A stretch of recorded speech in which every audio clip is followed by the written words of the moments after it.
Market की मिठाई जितनी ज़्यादा मीठी होती है उतनी ही अनहेल्दी होती है। ये आप बात मानते हैं कि नहीं?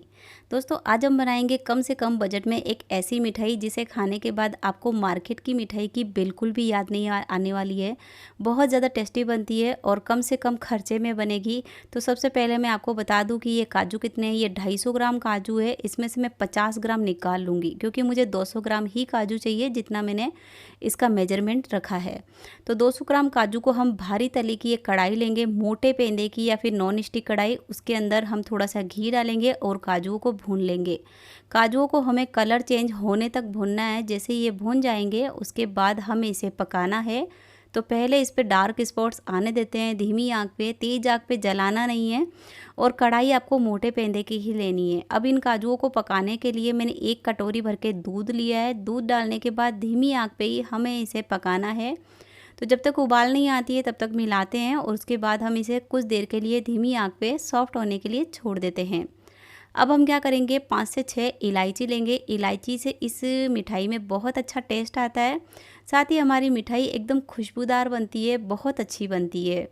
तो दोस्तों, अगर आपने पहली बार ये मिठाई बनाने का सोचा है तो ज़रूर से बनाएं। आपकी मिठाई बहुत अच्छी बनेगी, इस बात की आपकी कविता गारंटी लेती है। 5 से 6 इलायची के दाने मैंने इसी में डाल दिए हैं और अब हम इसे थोड़ा सा और पका लेते हैं। हमें काजुओं को सॉफ्ट करना है। तो जैसे ही हमारे काजू सॉफ्ट हो जाएंगे हम चेक करेंगे, 1-2 काजू को तोड़ के ये आराम से टूट रहे हैं। तो अब हम क्या करेंगे, इसे निकाल लेंगे कढ़ाई से, क्योंकि कढ़ाई में हमें डालना है दूध। ये ठंडा होगा उसके बाद हम आगे का प्रिपरेशन करेंगे। चलिए इसे ठंडा होने के लिए रख देते हैं और तब तक हम लेते हैं दूध। तो 200 ग्राम काजू के साथ में मैंने 1 लीटर दूध लिया है और इसी 1 लीटर दूध में से मैंने काजू को पकाने के लिए 1 कटोरी दूध काजू में डाला था। तो यहाँ पे फुल क्रीम दूध लेना है, गाय वाला पतला दूध नहीं लेना है, पानी का दूध नहीं लेना है जिसमें अच्छी सी मलाई आती हो, ऐसा दूध लेना है हमें। अब दूध में तेज़ आग में पहले उबाल आने देते हैं और उसके बाद में हम दूध को कुछ देर के लिए पकने के लिए छोड़ देंगे। तब तक आगे का काम करते हैं।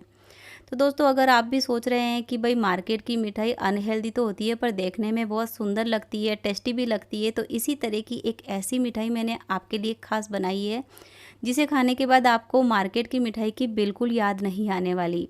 दूध में उबाल आ गया है तो मीडियम आंच पे छोड़ देते हैं। तब तक हम काजू को पीसते हैं।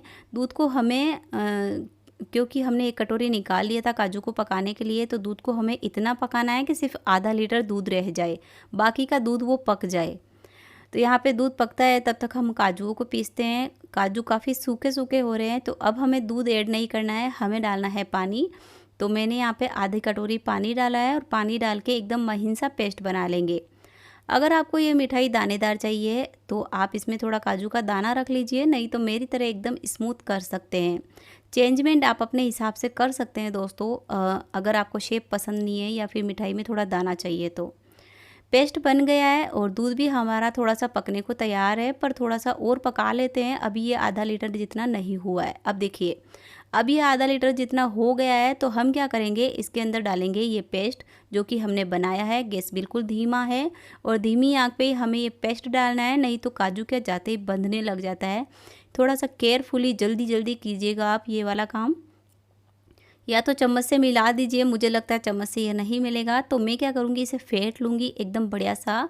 तो अच्छी तरह से फेंटेंगे बढ़िया सा लगातार, जैसे इसमें से सारी गुठलियाँ मतलब फिरती जाएगी, दूध गाढ़ा होता जाएगा। दूध हमारा इस तरह का हल्का सा कलर चेंज हो गया है और एकदम गाढ़ा हो गया है। इधर मैंने मिक्सी के जार में थोड़ा सा पानी डाल के और एक बार फिर से घुमाया तो काजू का पूरा पेस्ट निकल गया। अब हमारा ये जो गाढ़ा सा पेस्ट है इसे हमें पकाना है चलाते हुए। तो पेंदे में जो चम्मच है अच्छी तरह से चलाते हुए पकाना है, क्योंकि काजू का स्वभाव है एक तो उछलना और एक चिपकना। तो आपको बहुत ही अच्छा सा ध्यान रखना है। धीमी आंच पे हमें इसे इस तरह से पकाना है। जल्दी जल्दी से ये पक जाता है, काफ़ी गाढ़ा हो जाता है। और इस समय पे हमें इसमें चीनी भी डाल देनी है, जितना मीठा पसंद करते हैं। मैंने बहुत कम मीठी बनाई है इस मिठाई को तो कम चीनी डाली है।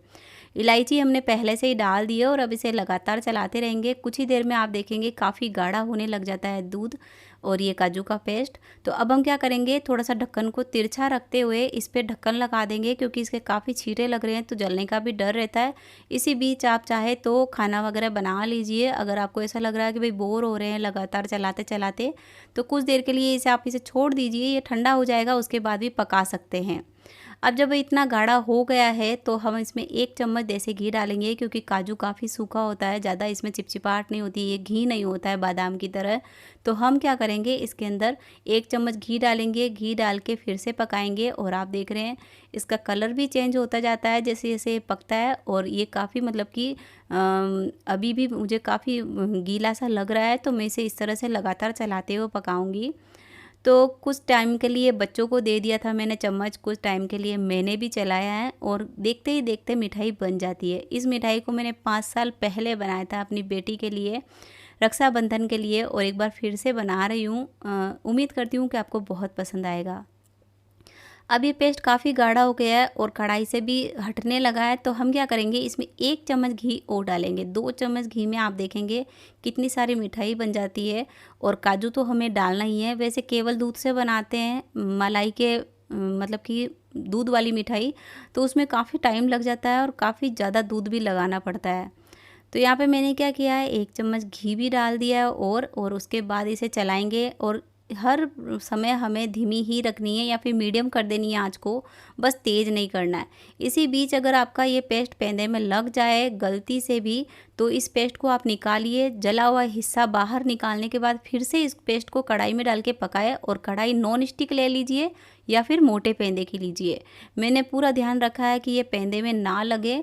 और उसके बाद देखिए जैसे ये कढ़ाई को छोड़ने लगेगा ना, उसके बाद हम इसे कढ़ाई में फैला के गैस को ऑफ करके ठंडा होने के लिए रख देंगे। अब बस कुछ देर के लिए इसे ठंडा होने के लिए रख देना है। जैसे ही कुछ देर के बाद आप देखेंगे इस पे हल्की सी पपड़ी तो आती है, पर ये काफ़ी ठंडा हो जाता है। ये पपड़ी अच्छी तरह से इसमें मिल जाएगी। बढ़िया सा पहले मिला देंगे, उसके बाद इसे शेप देंगे। तो हाँ, मैं आपको क्या कह रही थी कि जब मैंने इसे पहली बार बनाया था लॉकडाउन में, तब मैंने इसको लड्डू का शेप दिया था। और आज मैं इससे पेड़े बनाऊंगी, क्योंकि लड्डू काफ़ी कम बने थे। इसी मेजरमेंट के साथ मैंने बनाया था, पर लड्डू कम बने थे, तो मैंने सोचा कि चलिए आज पेड़े ही बना लेते हैं। पेड़े काफ़ी ज़्यादा बनते हैं। इस तरह से छोटे छोटे से मैं इसके पेड़े बनाऊंगी। इतने भी छोटे नहीं हैं, आराम से 2 बाइट खाई जा सके इतने पेड़े, मतलब इतनी साइज़ का हमें पेड़ा बनाना है। और गार्निशिंग के लिए मैंने इस पर पिस्ता की टुकड़ी लगाई है। इस तरह से सारे पेड़े बना लेंगे। और ये अगर वज़न में देखते हैं तो तकरीबन 1 किलो पेड़े बनेंगे। और इतने ज़्यादा सॉफ्ट, इतने ज़्यादा टेस्टी बनते हैं ना, जैसे दूध के पेड़े कड़क हो जाते हैं 2-3 दिन के बाद, वैसे नहीं होंगे आपके ये पेड़े। एकदम सॉफ्ट बने रहेंगे। आप इसे आराम से फ्रिज में रख के खाइए, आपको मज़ा आने वाला है। तो रोज़ाना खाना खाने के बाद में अगर कुछ मिठाई, कैल्शियम से भरपूर कोई मिठाई खाने का आप सोच रहे हैं या बनाने का सोच रहे हैं, तो ये मिठाई बनाइए। मेरी खुशी का ठिकाना नहीं है। मुझे भी मतलब मार्केट की मिठाई नहीं भाती है ना, तो मैं क्या करती हूँ, घर पे इस तरह के तिकड़म लगा लगा के मिठाइयाँ बनाती हूँ। सच में बहुत अच्छी बनती है, तभी आपसे शेयर करती हूँ।